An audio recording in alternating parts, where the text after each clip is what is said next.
കൂടുതൽ വിവരങ്ങൾ വരികയാണ്.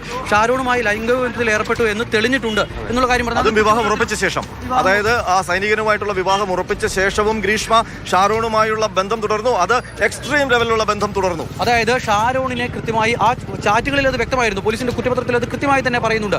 ഷാരോണിനെ വീട്ടിലേക്ക് വിളിച്ചു വരുത്താൻ ഗ്രീഷ്മ ഉപയോഗിച്ച തന്ത്രം എന്ന് പറയുന്നത് ലൈംഗിക ബന്ധത്തിൽ ഏർപ്പെടാം എന്ന് പറഞ്ഞാണ് ഷാരോണിനെ വിളിക്കുന്നത്. അങ്ങനെയാണ് ഷാരോൺ ആ വീട്ടിലേക്ക് എത്തുന്നത്. അതുകൊണ്ടാണ് വശീകരിച്ച് വീട്ടിലേക്ക് വരുത്തി എന്നുള്ള വാദം പ്രോസിക്യൂഷനും മുന്നോട്ട് വെച്ചത്. ആ കോടതി ആ രീതിയിൽ തന്നെ അന്ന് കുറ്റക്കാരിയാണെന്ന് കണ്ടെത്തിയപ്പോൾ വശീകരിച്ച് വീട്ടിലേക്ക് വരുത്തി ചതിച്ച് വിഷം കൊടുത്തു എന്നുള്ള ഒരു പരാമർശത്തിലേക്ക് എത്തിയത്. അതായത് ലൈംഗിക ബന്ധം തുടരുമ്പോഴും ഷാരോണിനെ കൊലപ്പെടുത്തണമെന്ന് ആ പെൺകുട്ടിയുടെ മനസ്സിലുണ്ടായിരുന്നപ്പോഴും ആ യുവാവ് അറിഞ്ഞിട്ടില്ല അല്ലേ? അവിടെയാണ് ഇതിനകത്ത് വൈകാരികമായ അംശം, ഹീനമായ ഒരു കുറ്റകൃത്യമായി ഈ കൊലപാതകം മാറുന്നത്.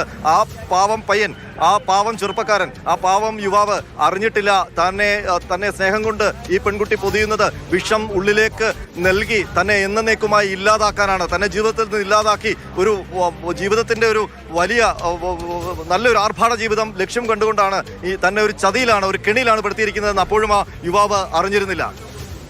ആ വീട്ടിലേക്ക് ചെന്ന് കയറുമ്പോൾ പോലും ഷാരോൺ അങ്ങേയറ്റം പ്രതീക്ഷയിലായിരുന്നു. ഈ പെൺകുട്ടി തന്റെ ജീവിതത്തിൽ നിന്നും വിട്ടുപോകില്ല എന്നുള്ളതായിരുന്നു ഷാരോൺ കണക്കാക്കിയിരുന്നത്. തന്റെ സുഹൃത്ത് റിജിനെ പുറത്ത് നിർത്തിയ ശേഷം ഷാരോൺ വീട്ടിനകത്തേക്ക് പോയി ഇവരുമായി സംസാരിക്കുന്നു. അപ്പോൾ ആ പെൺകുട്ടി പറയുന്നത് വളരെ നിർണായകമായ ഒരു കാര്യമാണ്. ഈ വിഷം കലക്കി വെച്ചിരുന്ന കഷായമുണ്ട്. ആ കഷായത്തിൽ ഒരു അല്പം വിഷം കലക്കാത്തത് ഗ്രീഷ്മ കുടിച്ച ശേഷം എനിക്കിത് കുടിക്കാമെങ്കിൽ ആത്മാർത്ഥതയുണ്ടെങ്കിൽ കുടിച്ചു കാണിക്കുന്നു പറയുന്നു. അങ്ങനെ ആത്മാർത്ഥത തെളിയിക്കാൻ വേണ്ടി ഒരു പാവപ്പെട്ട ചെറുപ്പക്കാരൻ അത് കുടിച്ചുപോയി, തെറ്റിദ്ധരിക്കപ്പെട്ടു പോയി. അതിനുശേഷം പുറത്തേക്ക് ഇറങ്ങി വന്നതിന് ശേഷം ഷാരോൺ അവിടെ ഛർദ്ദിക്കുന്നു. അത് കണ്ടത് മാത്രമാണ്. ഈ വിഷം കൊടുക്കുന്ന സമയത്ത് ആരും അത് കണ്ടിട്ടില്ല. അത് ഉണ്ടായിരുന്ന കൂടുതൽ വിവരങ്ങൾ കോടതിയിൽ നിന്ന് വരികയാണ്. ബന്ധം അവസാനിപ്പിക്കാൻ തീരുമാനിച്ചാൽ വിഷം നൽകി കൊലപ്പെടുത്താൻ തീരുമാനിക്കുന്നത് സമൂഹത്തിന് തെറ്റായ സന്ദേശം നൽകുമെന്ന് കോടതി പറയുകയാണ്. അതായത് കാര്യങ്ങൾ ഏറെക്കുറെ വ്യക്തമാകുകയാണ്. ഏത് തരത്തിലുള്ള വിധിയിലേക്ക് കാര്യങ്ങൾ അപ്പോൾ സമൂഹത്തിന് മാതൃകയാവുന്ന ഒരു വിധി കോടതിയിൽ നിന്നുണ്ടാകും. ഗ്രീഷ്മ പ്രാർത്ഥിച്ചതുപോലെ, ഗ്രീഷ്മ ആഗ്രഹിച്ചതുപോലെ ഈ കുറ്റമൊന്നും തെളിയാൻ പോകുന്നില്ല. ഈ തെളിവുകൾ ദുർബലമാണ്. ഷാരോൺ പ്രണയത്തിന്റെ അടിമയായിരുന്നു. അതാണ് ഈ നമുക്ക് പറയാൻ കഴിയും. ഇപ്പോൾ ചില ബന്ധങ്ങളിൽ നിന്നൊക്കെ ഒരാൾക്ക് താല്പര്യമില്ലെങ്കിൽ പിന്നെ അതങ്ങ് ഉപേക്ഷിച്ച് നിൽക്കുന്നത് പൊക്കൂടെ എന്നൊക്കെ പറയാമായിരുന്നു. പക്ഷേ ഒരു കാര്യമുണ്ട്, ഈ ഷാരോണിന്റെ കാര്യത്തിൽ അതിനൊക്കെ അപ്പുറത്തായിരുന്ന കാര്യങ്ങൾ. വീട്ടിൽ വെച്ച് താലി കെട്ടി ഇവരുടെ അമ്മയ്ക്കും അച്ഛനും ഒക്കെ അവൾ പറഞ്ഞ ഡിസൈനിൽ താലി കിട്ടുന്നു. അവൾ ആദ്യം അവർ കൊണ്ടുവന്ന താലി അത് പോരാ, ഞാൻ ആഗ്രഹിച്ച ഡിസൈൻ ഇങ്ങനെ അല്ല.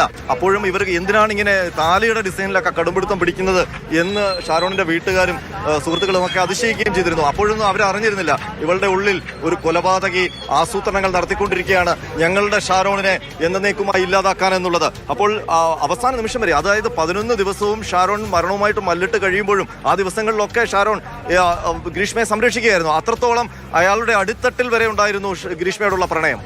അതായത് ഗ്രീഷ്മ ശിക്ഷിക്കപ്പെടാൻ ഷാരോൺ ആഗ്രഹിച്ചിരുന്നില്ല എന്നുകൂടി കോടതി ഇപ്പോൾ പറഞ്ഞു വെക്കുകയാണ്.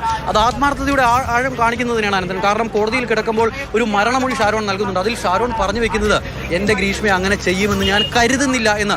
അപ്പോൾ ആ ബന്ധത്തിന്റെ ഒരു ആഴം നമുക്ക് മനസ്സിലാക്കാൻ കഴിയുന്നതാണ്. അതെല്ലാം കോടതി കൃത്യമായി തന്നെ തിരിച്ചറിയുന്നു എന്നുള്ളതാണ് ഇപ്പോൾ കോടതിയുടെ വിധിന്യായത്തിൽ നിന്നും വ്യക്തമാണ്. ഏതായാലും കോടതിക്ക് കാര്യങ്ങളെല്ലാം ബോധ്യപ്പെട്ടു. പ്രോസിക്യൂഷൻ എന്തൊക്കെയാണോ കോടതിയെ ബോധ്യപ്പെടുത്താൻ ശ്രമിച്ചത് അതെല്ലാം അതേ ഗൗരവത്തോടെ കോടതിക്ക് ബോധ്യപ്പെട്ടു.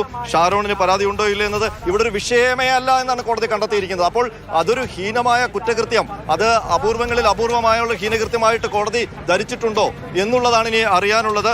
അങ്ങനെ ആ രീതിയിൽ വ്യാഖ്യാനിക്കാവുന്ന രീതിയിലേക്ക് കോടതിയുടെ നിരീക്ഷണങ്ങൾ പോവുകയാണ്. ഒരുപക്ഷെ ഒരു ഇരട്ട ജീവപര്യന്തത്തിലേക്ക് കാര്യങ്ങൾ എത്താനുള്ള സാധ്യത ഇപ്പോൾ ഈ കോടതിയുടെ നിരീക്ഷണത്തിൽ നിന്ന് കാണുന്നുണ്ട്. അതാണോ ക്യാപിറ്റൽ പണിഷ്മെന്റ്? അപൂർവങ്ങളിൽ അപൂർവമായ ഒരു കേസായി ഈ കേസിനെ വ്യാഖ്യാനിച്ചുകൊണ്ട് കോടതി ഗ്രീഷ്മയ്ക്ക് തൂക്കുകയറാണോ നൽകാൻ പോകുന്നത്?